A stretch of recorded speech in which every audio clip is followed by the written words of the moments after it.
لا إله إلا الله محمد رسول الله لا إله إلا الله محمد رسول الله لا إله إلا الله محمد رسول الله لا إله إلا الله محمد رسول الله. الحمد لله رب العالمين والصلاة والسلام على سيد المرسلين وعلى آله وصحبه ومن تبعهم بإحسان إلى يوم الدين. أما بعد فأعوذ بالله من الشيطان الرجيم. بسم الله الرحمن الرحيم. تبارك الذي بيده الملك وهو على كل شيء قدير الذي خلق الموت والحياة ليبلوكم أيكم أحسن عملا وهو العزيز الغفور. یہ 29ویں پارے کی شروع میں آیا ہے سورہ تبارک الذی. میں نے یہ جو آیت آپ کے سامنے تلاوت کی اس میں اللہ تبارک تعالیٰ فرماتے ہیں تبارک الذی بیدہ الملک، بابرکت ہے وہ ذات جس کے قبضے میں پورا ملک ہے، پوری سلطنت ہے. وَهُوَ عَلَى كُلِّ شَيْءٍ قَدِيرٌ، اور وہ ہر چیز پر قادر ہے، زبردست قدرت والا، اور اس کی سلطنت اتنی وسیع ہے، اس کی بادشاہت اتنی وسیع کہ ہمارے تصور سے بھی بہت آگے. وَرَبُّ الْوَرَى لَا يُدْرِكُهُ الْأَبْصَارُ، نگاہیں اس کا احاطہ نہیں کر سکتے. آج سائنس کا دور ہے، وہ لوگ تحقیق کرتے ہیں کہ کائنات کیسی ہے، اللہ کی بادشاہت کیسی ہے. وہ تو ظاہری قسم کے لوگ ہیں، ایتھیسٹ جو ہوتے ہیں وہ تحقیق ہوتے ہیں، ان کا کوئی مسئلہ نہیں ہوتا ہے، لیکن وہ تحقیق کرتے ہیں. اس تحقیق کے نتیجے میں ہمارے سامنے جو باتیں آتی ہیں تو اس سے ہمارے ایمان میں اضافہ ہوتا ہے. اللہ تعالیٰ نے کہا تھا مت پہلے سنوریم آیاتنا فی آفاق وفی انفسہم، کہ ہم آنے والی نسلوں کو آفاق کے اندر بھی کچھ ہماری قدرت کی نشانیاں دکھلائیں گے. چنانچہ ہم اگر غور کریں اس کائنات میں اس زبردست کائنات کے آخر ایمان آنے میں تازہ ہو جاتا ہے. صحابہ کو اس کی ضرورت نہیں تھی، اس لیے ان کے سامنے یہ چیزیں کھولی نہیں تھی اس وقت، کیونکہ آپ صحابہ کو مشکات نبوت سے براہ راست فیض حاصل کر لیتے. لیکن جو زمانہ آگے گزرا تو لوگوں کے اللہ کی قدرت کے ایسی نشانیوں کی ضرورت پڑی تو اللہ نے وہ نشانیاں ہمارے سامنے کھول دی. اس سے بڑا سرکار کہ خدا کی کائنات، خدا کی بادشاہت اتنی زبردست. اس زمین پر ہم رہتے ہیں، یہ زمین جو ہے اس کو ارتھ کہتے ہیں، اور انگریزی کے اندر اس کو کہتے ہیں ارتھ. یہ زمین جو ہے وہ ایک سیارہ ہے. سیارہ ایک ہوتا ہے ستارہ جو خود چمکتا ہے، اور ایک سیارہ خود چمکتا نہیں بلکہ دوسرے سے روشنی حاصل کرتا ہے. تو یہ ہماری جو زمین ہے ارتھ، یہ ایک سیارہ ہے، پلینٹ ہے، اس کو انگریزی میں پلینٹ کہتے ہیں. اور جو چمکتے ہوئے جو ہوتے ہیں جیسے سورج ہے چمکتا ہوا ہے، قطب تارہ وغیرہ، اس کو کہتے ہیں اسٹارز. یہ ہماری جو زمین ہے یہ پوری گول ہے اور کسی چیز پر ٹکی ہوئی نہیں ہے، وہ تیر رہی ہے. جتنے بھی اسٹار ہے، جتنے بھی سیارے ہیں اور ستارے ہیں، پلینٹ ہے یا اسٹارز، سب کے سب ایک ہوا میں فضا میں معلق اور تیر ہے. سائنسدانوں کے انہوں نے تو بہت کچھ ہے، لیکن میں مختصر آپ کو بتا دوں کہ اللہ کی کائنات کیا ہے. یہ ہماری جو زمین ہے اس زمین کے اندر اللہ تبارک تعالیٰ نے زندگی کے اسباب پیدا کیے. اور کیوں پیدا کیے؟ انسان کو بنایا، انسان کے واسطے ساری چیزیں پوری سجائی ہے. یہ پوری کائنات انسان کے لیے سجائی ہے، انسان اس کا دلہا ہے، اور انسان کو پیدا کیا ہے اپنی عبادت کے لیے. اب اس کائنات کو آپ جانیے کہ یہ جو زمین ہے پوری راؤنڈ ہے، اور یہ گھومتی ہے. اس کا ایک روٹیشن ہوتا ہے بذات خود گھومنا، ایک ہوتا ہے روٹیشن اور ایک ہوتا ہے ریولیوشن. دونوں الگ الگ گھومنا ہوتا ہے. ایک بذات خود گھومتی ہے جس سے رات اور دن بنتے ہیں، اور ایک ہوتا ہے سورج کے ارد گرد گھومنا، دائرے میں گھومنا۔ دائرے میں گھومنے سے ہمارے یہ موسم بدلتے ہیں، جب اپنی جگہ سے ہٹ کر کے واپس اس جگہ پر آتے آتے اس کو 365 دن لگتے ہیں اور پورا سال ہو جاتا ہے۔ روٹیشن سے رات بھی وہ بدلتے ہیں اور ریولیوشن سے جو ہوتا ہے وہ پورا سال بدلتا ہے۔ یہ زمین بہت تیز رفتاری سے گھومتی ہے، ہم گھوم رہے ہیں پر سیکنڈ 30 کلومیٹر سے زیادہ۔ اگر ہمیں محسوس ہی نہیں، اللہ کی قدرت ہے، یہ اپنی پوری فضا کے ساتھ ہوتی ہے، اس کی فضا زمین کے اندر اللہ نے سب چیزیں رکھ دی ہے، انسان کی زندگی کے جتنے اسباب سب رکھ دیے۔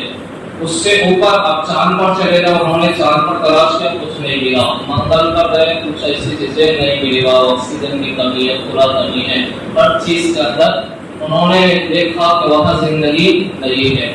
اب چاند پر یہ لوگ گئے ہیں یا نہیں گئے ہیں یہ بھی مشہور ہے کہ 1969 کے اندر گئے تھے یا نہیں گئے تھے، اس میں بھی اختلاف ہے۔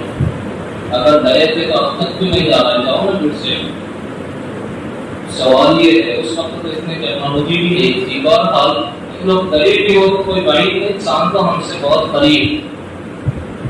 چاند کتنا ہم سے قریب ہے کہ اس کی روشنی ہم تک آتے آتے صرف 2.5 منٹ لگتے ہیں، اور روشنی کی رفتار ہوتی ہے فی سیکنڈ 3 لاکھ کلومیٹر۔ روشنی کی رفتار کیا ہے؟ اسپیڈ فی سیکنڈ 3 لاکھ کلومیٹر ایک سیکنڈ میں۔ تو آپ اندازہ لگاؤ کہ چاند کتنا دور ہے۔ سورج اس سے بھی بہت زیادہ دور ہے ہم سے۔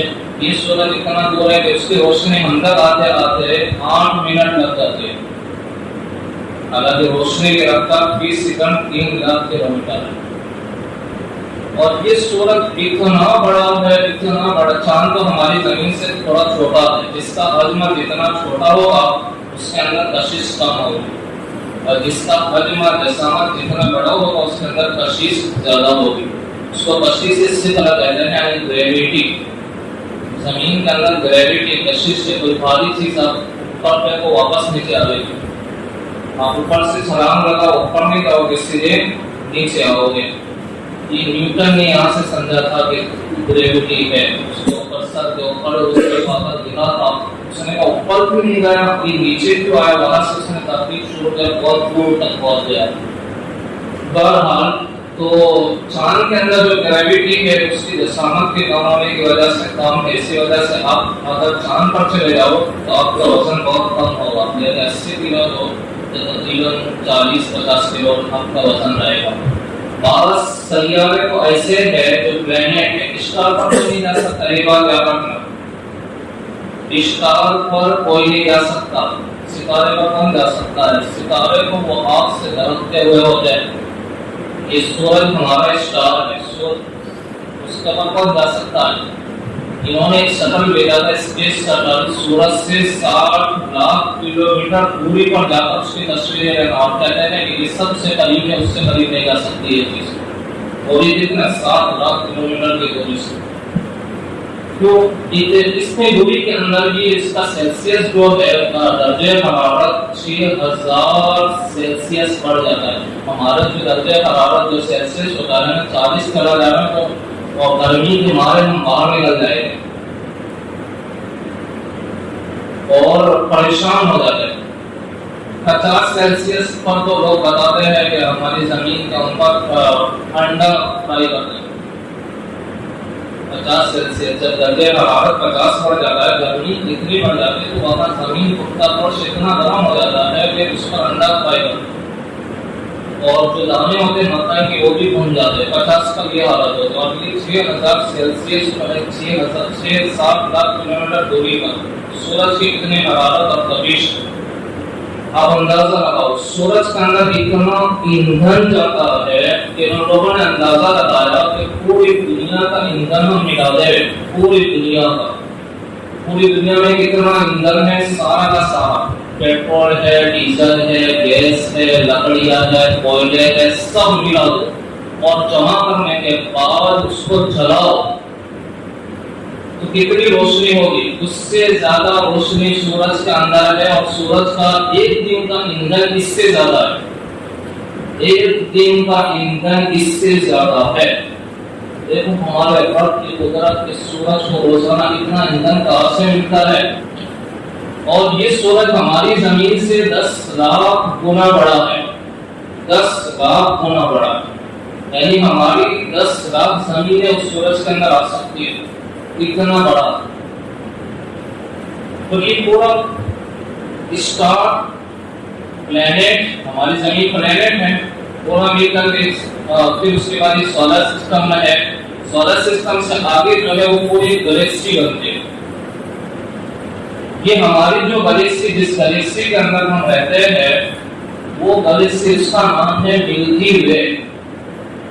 یہ اتنی بڑی ہے، گلیکسی سمجھتے آپ، گلیکسی اس کو اردو کے اندر بولتے ہیں کہکشاں۔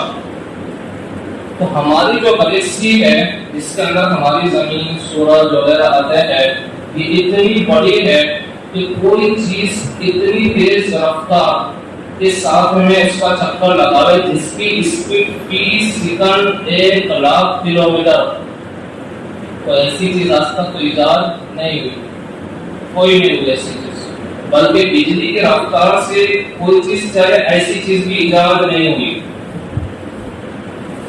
اس نے کہا تھا آئنسٹائن نے کہ اگر بجلی کی رفتار سے اگر کوئی چیز چلے تو وقت تھم جائے گا۔ اس کی تھیوری ہے، تھیوری آف ریلیٹیوٹی، اس نے بتایا۔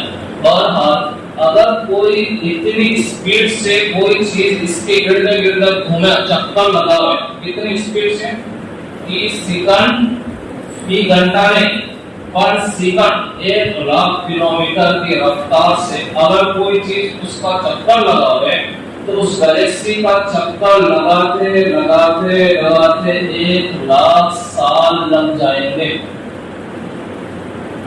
یعنی اتنی رفتار سے وہ چیز چل رہی ہے، لیکن ایک چکر لگانے میں اس کو کتنا سال لگے گا، 1 لاکھ سال لگے۔ یہ ہمارے گلیکسی ملکی وے جس کے اندر ہم رہ رہے ہیں۔ پھر اس سے آگے اس کے قریب کے اندر بہت ساری، جیسے اینڈرومیڈا ہے، NH01 ہے، بہت ساری گلیکسیاں ہے جو ہماری ملکی وے سے بھی بہت بڑی ہے، اتنی بڑی 2 گنا 3 گنا 60 گنا 60,000 گنا بڑی ایسی گلیکسیاں۔ پھر جیسے ستارے اور سیارے مل کر کے گلیکسیاں بناتے ہیں، اسی طرح سے گلیکسیاں آپس میں مل کر کے کلسٹر بناتے ہیں۔ پلینٹ ہے، اسٹار ہے، آپس میں مل کر کیا بناتے ہیں، گلیکسی۔ اسی طریقے سے مختلف گلیکسیاں مل کر کے کلسٹر بناتے ہیں۔ جس کلسٹر کے اندر ہم رہ رہے ہیں اس کلسٹر کا نام ہے ویرکو کلسٹر۔ ویرکو کلسٹر، اس ویرکو کلسٹر میں 45,000 سے زیادہ گلیکسیاں ہیں۔ اس ویرکو کلسٹر، اس بات پھر یہی بات ختم نہیں ہوگی، جس طرح یہ کہکشائیں مل کر کے کلسٹر بناتے، اسی طرح کلسٹر آپس میں مل کر سپر کلسٹر بناتے۔ جس سپر کلسٹر میں ہم رہ رہے ہیں اس سپر کلسٹر کا نام ہے لوکل سپر کلسٹر۔ ایسے سپر کلسٹر کائنات میں اربوں خربوں ہے۔ اب اندازہ لگاؤ اس کائنات کا، ایسے سپر کلسٹر، پھر وہ اس سے آگے کہتے ہیں پتہ نہیں یہ ڈاٹ ڈاٹ کے مالک ایسے سپر کلسٹر کسی ایک عظیم ذات کے ہاتھ میں، پتہ نہیں۔ وَمَا قَدَرُ اللَّهَ حَقَّ قَدْرِهِ وَالْأَرْضُ جَمِيعًا قَبْضَتُهُ يَوْمَ الْقِيَامَةِ وَالسَّمَاوَاتُ مَطْوِيَّاتٌ بِيَمِينِهِ سبحانه وتعالى عما يشركون۔ اللہ نے کتنے عظیم انداز سے انہوں نے اللہ کی قدر ہی نہیں کی جیسا کہ قدر کرنی چاہیے۔ وما قدر اللہ حق قدره والارض جميعا قبضته، کل قیامت کے دن زمین کو اس کی مٹھی میں ہوگی۔ والسماوات مطویات بیمینہ، اور ساتوں آسمان اس کے ہاتھ میں لپٹے ہوئے ہوں گے۔ سبحانہ و تعالی عما یشرکون۔ اس کے باوجود بھی یہ لوگ اللہ کے ساتھ شریک ٹھہرا دیں، وہاں کے روزات شرک پسند۔ ہمارا رب تو وہ ہے جس کے سلطنت کو، جس کے بادشاہ کو ہم تصور میں نہیں لا سکتے۔ اسی کہا تبارک الذی بیدہ الملک، بابرکت ہے وہ ذات جس کے قبضے میں ساری سلطنت ہے، وهو على كل شيء قدير، وہ ہر چیز پر قادر، الذي خلق الموت والحياة ليبلوكم أيكم أحسن عملا، وہ ذات ہے جس نے موت و حیات کو پیدا کیا، اور پیدا کرنے کا مقصد یہ ہے کہ تمہیں آزما میں، بس یہ پوری کائنات تمہارے لیے سجائی ہے، اور مقصد صرف یہ ہے کہ تمہیں پیدا کرنے کے بعد تم کو آزما میں لِيَبْلُوَكُمْ أَيُّكُمْ أَحْسَنُ عَمَلًا، کہ تم میں سے کون احسن عمل کرتا ہے۔ احسن عمل، احسن عمل کا مطلب یہ ہوتا ہے کہ ہمارا جو عمل ہے، ہم جو عبادت کریں وہ اخلاص کے ساتھ، یعنی خالص اللہ کی رضا کے لیے، اور کسی کو راضی کرنا مقصود نہ ہو۔ ہم نماز پڑھے اللہ کے لیے، روزہ رکھے اللہ کے لیے، کسی کو دے اللہ کو راضی کرنے کے لیے، دوسروں کو دکھانے کے لیے نہیں، صرف اللہ کے لیے۔ ایک تو اس میں اخلاص ہو، دوسری چیز یہ کہ شریعت کے مطابق وہ ہمارا فعل اور عمل کیسے ہو، شریعت کے مطابق۔ یہ دونوں چیزیں جب جمع ہوتی ہے تو اس کو کہتے ہیں احسن عمل۔ اگر ان میں سے ایک چیز بھی نہیں رہے گی تو وہ احسن عمل نہیں رہے گا۔ ایک بندہ ہے شریعت کے مطابق عمل کر رہا ہے، پوری نماز شریعت کے مطابق پڑھ رہا ہے، لیکن اس کے دل میں اخلاص نہیں، لوگوں کے دکھاوے کے لیے پڑھ رہا ہے، اس کی نماز اس کے منہ پر مار دی جائے گی، کوئی اخلاص نہیں۔ دوسرا ہے پورے اخلاص کے ساتھ پڑھ رہا ہے مگر شریعت کے مطابق نہیں پڑھ رہا۔ شریعت نے جو قائد کیا ہے، جیسے رہنمائی کی ہے، اس کے مطابق نماز نہیں پڑھ رہا، اس کی یہ نماز بھی کام میں نہیں آئے گی۔ بہت سے بدعتی کو آپ نے دیکھا ہوگا کہ صلاۃ المعراج کی نماز پڑھتے ہیں، اور بھی انہوں نے بہت ساری نمازوں کا اضافہ کر دیا ہے، چاہے وہ کتنے اخلاص کے ساتھ پڑھیں مگر ان کی وہ نماز معتبر نہیں ہوگی، مقبول نہیں ہوگی۔ کیوں؟ شریعت کے مطابق نہیں۔ تو دو چیزیں ضروری ہیں، اخلاص ہو اور وہ عمل شریعت کے مطابق ہو۔ ہمارا مقصد یہ ہے کہ ایک طرح ہم اخلاص پیدا کریں اور ساتھ ساتھ میں شریعت اور دین کیا ہے ہم اس کو جانیں۔ بار بار باتیں کرتے ہیں کہ دین میں کامیابی، کہنا چاہیے، بار بار کہنا چاہیے دین میں کامیابی ہے، لیکن وہ دین ہے کیا؟ دین کو سمجھنا بھی تو ہے۔ بہت ساری چیزیں ایسی ہیں جو ہم غفلت سے، نہ چاہتے ہوئے یا جہالت کی وجہ سے دین کے خلاف پڑھ رہے ہیں۔ حالانکہ جاننا ضروری ہے، ہر مسلم کے ذمہ علم کا سیکھنا فرض ہے اور لازم ہے۔ وہ کون سا علم ہے جس سے ہماری عبادات اور ہمارے معاملات، معاشرات، اخلاق سب صحیح ہو جائے۔ تو اس یہ جو مجلسیں ہیں، اس مجلسوں کے اندر آپ کے سامنے وہی باتیں آئے گی اور انہی کا تذکرہ کیا جائے گا جس کے اندر ہماری کوتاہیاں ہیں۔ میں عام طور پر جو دیکھتا ہوں جس میں ہماری کمیاں ہیں، جہاں دیکھا کہ یہ غلط چل رہی ہے، تو وہ چیزیں تفصیل کے ساتھ آپ کے سامنے، مسائل بھی اور فضائل بھی آپ کے سامنے آئے۔ تو آئندہ سے بھی یہ سلسلہ انشاءاللہ شروع ہو جائے گا۔ آپ لوگ اگر ادب کے ساتھ آتے ہو، دوسروں کو لے کر کے بھی آتے ہو، زیادہ وقت نہیں لگے گا، زیادہ سے زیادہ 15 منٹ 15-20 منٹ کے آس پاس رہے گا۔